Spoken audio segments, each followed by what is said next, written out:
Welcome back to the Mastering C Programming, HackerRank Solutions for Beginners playlist.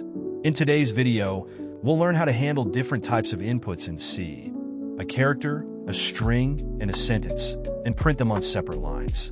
Let's take a look at the provided code and solve the problem step by step.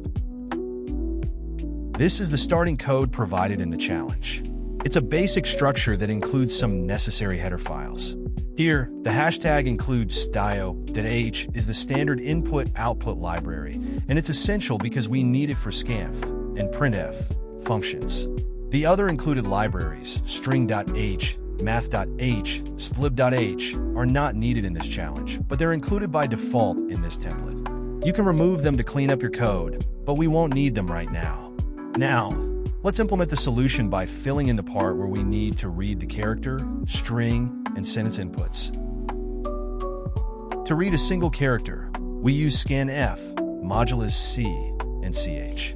The %C format specifier allows us to read one character from the input. We then print the character using printf, modulus C \n ch.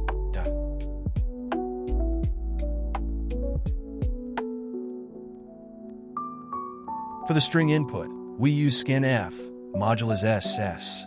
The modulus s specifier reads the input until it encounters a space. This is perfect for a single word. We then print the string using printf, modulus s \ns.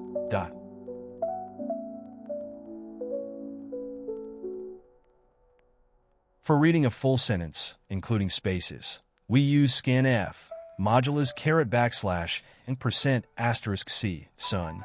The modulus \n reads input until a new line character is encountered.